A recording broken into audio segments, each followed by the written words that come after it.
So, hello students, welcome back. In the next session, we will continue the next slide, that effect of temperature. हम अभी तक हमने matter के बारे में पढ़ा है, उसकी प्रॉपर्टीज के बारे में पढ़ा है और कौन कौन सी मैटर की स्टेट्स होती हैं हमने उसके बारे में पढ़ा है। तो अब हमारा नेक्स्ट टॉपिक है कि टेम्परेचर का क्या इफेक्ट होता है मैटर पे। मैटर क्या होता है? मैटर जो भी चीज, इस यूनिवर्स की कोई भी चीज जो किसी मटेरियल से बनी होती है उसको साइंटिफिक टर्म में मैटर बोला जाता है। मैटर के तीन स्टेट होती है, सॉलिड, लिक्विड, गैस। सॉलिड में क्या होता है? सॉलिड में जो काइनेटिक एनर्जी है वो सबसे ज्यादा वो सबसे कम होती है, जीरो होती है, क्योंकि कोई भी मूवमेंट नहीं होता और सॉलिड एक पर्टिकुलर शेप में होती है। ठीक है, सॉलिड स्टेट जो होती है। ठीक है, लिक्विड स्टेट जो होती है उसमें काइनेटिक एनर्जी कम होती है लेकिन कम होती है as compare to gases state. तो अभी तक हमने इन्हीं तीनों के बारे में पढ़ा है। तो हमारा नेक्स्ट टॉपिक है इफेक्ट ऑफ टेम्परेचर। तो हम इसके बारे में थोड़ा सा जान लेते हैं। आगे हम पढ़ेंगे कि टेम्परेचर का क्या इफेक्ट है, प्रेशर का क्या इफेक्ट है, और वेपराइजेशन, एवेपोरेशन, इन सब के बारे में हम डिटेल में डिस्कशन करेंगे। तो चलिए डिस्कस करते हैं इफेक्ट ऑफ टेम्परेचर। टेम्परेचर का क्या इफेक्ट पड़ेगा मुझे ये बताइए। जब हम किसी भी सॉलिड चीज को, टेम्परेचर मतलब हम उसको हीट जनरेट करते हैं बेसिकली। तो अगर हम किसी भी चीज का टेम्परेचर बढ़ा देंगे तो उसकी क्या हो जाएगी? काइनेटिक एनर्जी इंक्रीज हो जाएगी। काइनेटिक एनर्जी अगर इंक्रीज हो गई है तो क्या होगा? उनके बीच में जो फोर्स ऑफ अट्रैक्शन था, फोर्स ऑफ अट्रैक्शन क्या था, वो तो ब्रेक डाउन हो जाएगा। ठीक है ना? फोर्स ऑफ अट्रैक्शन क्या हो जाएगा? ब्रेक हो जाएगा। सॉलिड किस में कन्वर्ट हो जाएगा? Solid changes into liquid. Solid जो होगा वो लिक्विड में चेंज हो जाएगा। तो इसी को बोलते हैं टेम्परेचर का क्या इफेक्ट पड़ता है सॉलिड स्टेट पे। और वो जो प्रोसेस जिसपे कि सॉलिड स्टेट लिक्विड में चेंज हो जाती है, इस स्टेज को क्या बोला जाता है? इस स्टेज को बोला जाता है मेल्टिंग पॉइंट। जिस स्टेज पे सॉलिड लिक्विड में चेंज हो जाता है उसको बोलते हैं मेल्टिंग पॉइंट। ठीक है, चलिए आगे डिस्कस करते हैं। When two atoms collide to create a heavier atom, जब दो एटम एक दूसरे को कोलाइड करेंगे, एक दूसरे से टकराएंगे, तो एक हैवियर एटम का फॉर्म होगा, उसको बोलते हैं फ्यूजन। राइट? फ्यूजन का मतलब भी क्या होगा? जुड़ना। दो छोटी चीजों का जुड़ने से एक बड़ी चीज बन जाती है, उसको क्या बोलते हैं? फ्यूजन। तो hydrogen atoms combine to create one helium atom, यानी कि दो हाइड्रोजन एटम मिलके क्या बना लेंगे? Helium atom. ठीक है, and this process is known as fusion. This process generate enormous amounts of energy. Obviously energy की रिक्वायरमेंट होगी, दो एनर्जी तो रिलीज होगी ना। Fission the power of sun. Furthermore, it doesn't generate radioactive fission product. ठीक है, a melting point at which ice a solid turns to a water, यानी कि लिक्विड पे चला जाता है, उसको वो क्या टेम्परेचर पर होता है? 32 डिग्री फ़ारेनहाइट। करेक्ट है?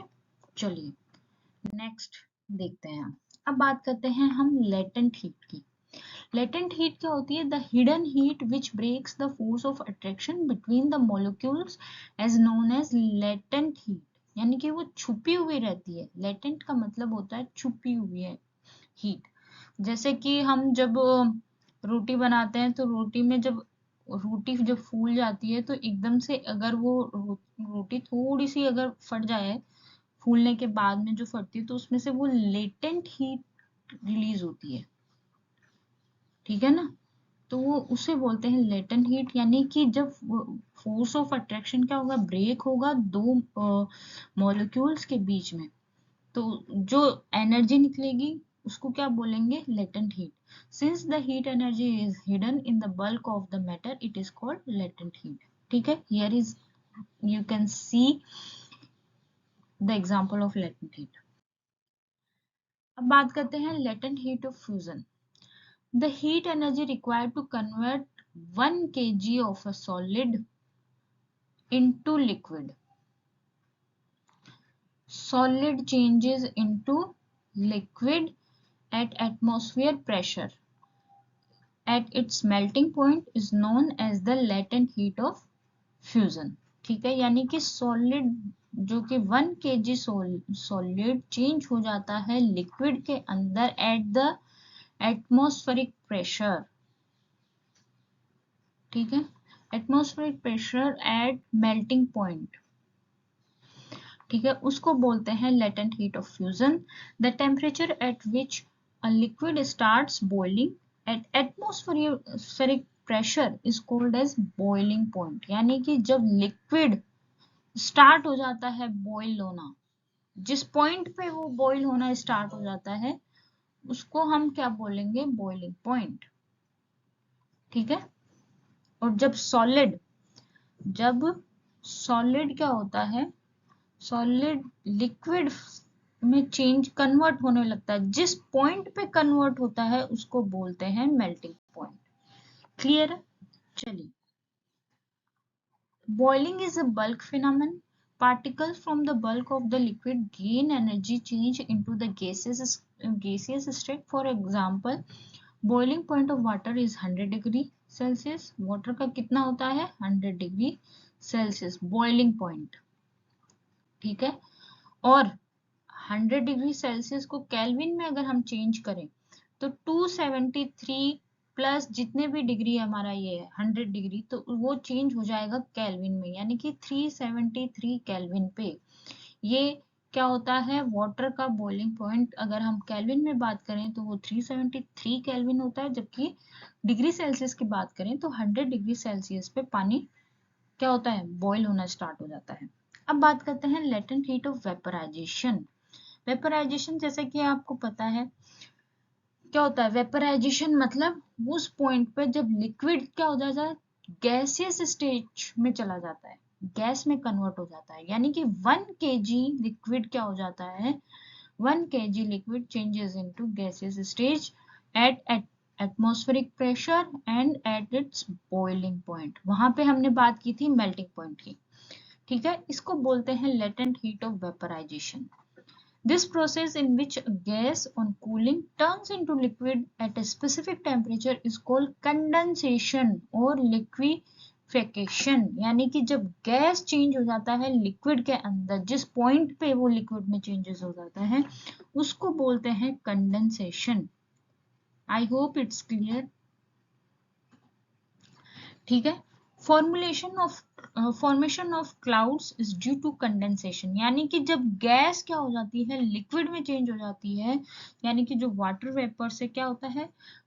कंडेंसेशन हो जाता है वाटर वेपर का, तब उससे क्या बनता है? क्लाउड बनते हैं from the earth surface. Clear? The change of a state of a substance directly from a solid to gas without changing into liquid state is called sublimation energy. यानी कि जब हम बात करें, हमारे 3 फेज थे, सॉलिड, सॉलिड से liquid, liquid से गैस, लेकिन ये फेज डायरेक्ट हो जाए, सॉलिड से डायरेक्ट वो गैस में चला जाए, तो इस एनर्जी को हम बोलते हैं सब्लिमेशन एनर्जी. ठीक है, तो अब बात करते हैं sublimation. The temperature in at which the state of substance change from a liquid to a solid is called the freezing point of that substances. यानी कि लिक्विड से वो सीधा सॉलिड में चला जाए, ऐसा पॉइंट, ऐसा temperature at which the state changes into liquid to solid is called freezing point. यानी कि जब पानी आइस में कन्वर्ट हो जाए. When a solid melts, its temperature remains the same because heat gets used up to changing the state of overcoming the force of attraction between the particles. यानी कि क्या बोलना चाह रहा है कि जब solid melt हो जाता है, ठीक है, solid जब melt हो गया यानी कि liquid में चला गया है, ठीक है, तो इसकी जो हीट होगी, टेम्परेचर क्या होगा, टेम्परेचर क्या होगा, इसका टेम्परेचर सेम रहेगा. कांस्टेंट टेम्परेचर रहेगा, टेम्परेचर कांस्टेंट रहेगा, ठीक है, क्योंकि उतनी ही एनर्जी लिक्विड से सॉलिड में चेंज होने के लिए उतना ही एनर्जी चाहिए force of attraction of forces को कंटेंट करने के लिए, ठीक है। तो water vapour eight 373 kelvin have more energy than water at the same temperature because particles in steam have absorbed extra energy in the form of latent heat of vaporization। यानी कि क्या बोल रहा है कि जब वाटर वेपर 373 केल्विन पे रहता है तो उसको ज्यादा एनर्जी की जरूरत होती है एज कंपेयर टू जब वाटर उसी टेम्परेचर पे किसमें चेंज हो रहा हो, सॉलिड स्टेट में, ठीक है, in the form of latent heat of vaporization। Here you can see effect of change of pressure, ठीक है।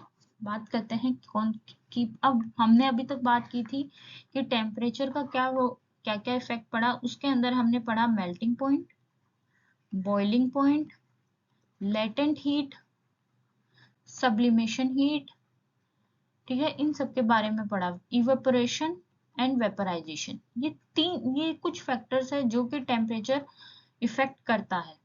अब बात करते हैं हम प्रेशर की, तो प्रेशर किस तरह से इफेक्ट करता है। Gases can be liquefied by applying pressure and reducing the temperature when a high pressure is applied to a gas.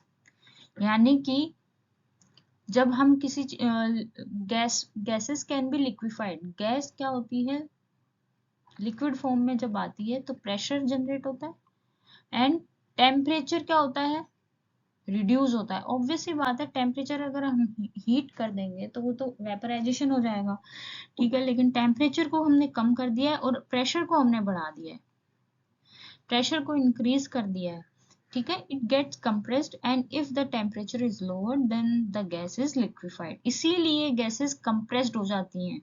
जब प्रेशर को हम इंक्रीज कर देंगे और टेम्परेचर को हम डिक्रीज कर देंगे तो ये कंप्रेस्ड फेज में आ जाएगी गैस। इसीलिए कहा जाता है कि कंप्रेसिबिलिटी जो होती है वो गैसेस की सबसे ज्यादा होती है। सॉलिड जैसे कि carbon dioxide gets converted directly to gases state on decrease of pressure.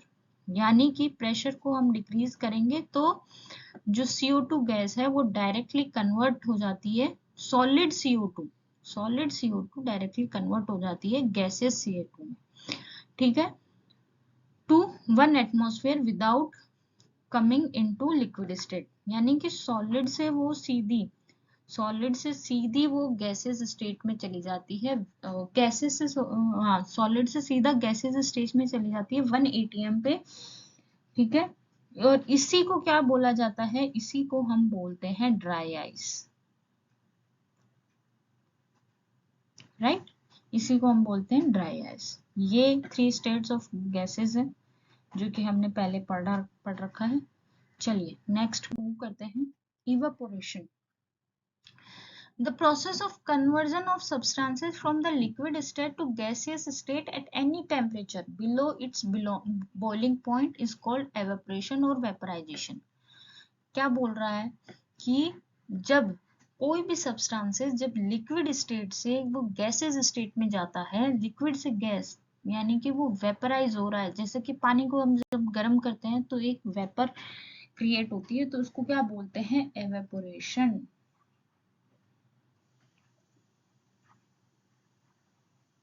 Right.